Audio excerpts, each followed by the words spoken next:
Assalamualaikum warahmatullahi wabarakatuh. Perkenalkan, nama saya Dea Salsabila Rahab dengan NPM 21082602225. Di sini saya akan menjelaskan tugas dari semester antara dari blok kardiologi.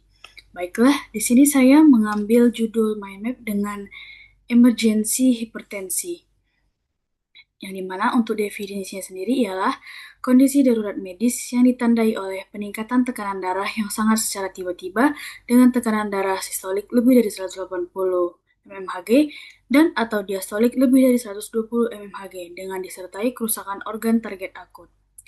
Untuk etiologinya sendiri, yang pertama ada hipertensi kronis yang tidak terdiagnosis atau tidak terkontrol, kemudian diikuti dengan konsumsi obat-obat tertentu yang dapat menaikkan tekanan darah, misalnya pada pereda nyeri, NSAID, dekongestan, pil KB, amfetamin, kokain, dan metafetamin. Untuk faktor resikonya sendiri, ada hipertensi lama, hipertensi perioaktif, penyakit ginjal, cedera kepala, preeklamsi, ketidakpatuhan pengobatan hipertensi, penggunaan kokain dan obat yang serupa, pheochromocytoma, dan obesitas. Untuk gejala dari hipertensi emergensi ini, yang pertama ada sakit kepala berat atau yang sangat parah, nyeri dada, sesak napas, gangguan penglihatan termasuk penglihatan kabur atau bahkan kebutaan secara mendadak, mual dan muntah, sakit perut dan sakit punggung, penurunan kesadaran, kebingungan atau perubahan suasana hati, kelemahan atau mati rasa pada anggota tubuh biasanya terjadi pada lengan atau kaki, kejang, pembekakan atau penumpukan cairan di jaringan tubuh, kesulitan buang air kecil. Dalam mendiagnosanya sendiri, kita lakukan anamnesis yang dimana kita dapati ada riwayat hipertensi, riwayat pengobatan yang sedang dijalani, adanya penggunaan obat yang dapat menaikkan tekanan darah, dengan dituliskan adanya keluhan dari gejala-gejala terkait kerusakan organ. Pada pemeriksaan fisik, kita dapati tekanan darah sistolik lebih dari 180 mmHg dan atau tekanan darah diastolik lebih dari 120 mmHg. Pada pemeriksaan fisik juga kita lakukan pemeriksaan neurologis, pemeriksaan fundoskopi, pemeriksaan jantung yang biasanya akan ditemukan bunyi jantung tambahan seperti murmur, tanda gagal jantung kongestif. Selanjutnya ada auskultasi paru untuk mendeteksi apakah adanya edema paru, serta pemeriksaan nadi ekstremitas untuk mendeteksi diferensial tekanan, misalnya pada diseksi aorta. Pada pemeriksaan penunjang, biasa kita lakukan elektrokardiogram atau EKG untuk menilai adanya iskemia miokard.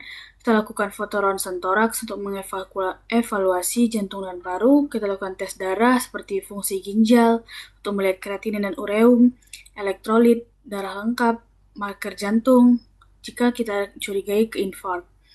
Baru kita lakukan urinalisa untuk melihat adanya protein atau hematuria. Kita lakukan CT scan dan atau MRI jika ada gejala neurologis yang berat. Baru bisa kita lakukan ekokardiografi bila dicurigai kelainan jantung, CT angiografi bila dicurigai diseksi aorta. Untuk penata laksanaan pada emergensi hipertensi, karena ini biasanya terjadi secara darurat, biasanya kita lakukan penurunan tekanan darah terkontrol. Utamanya itu untuk menurunkan mean arterial pressure atau MAP dengan tekanan darah rata-rata sekitar 10-20% dalam jam pertama.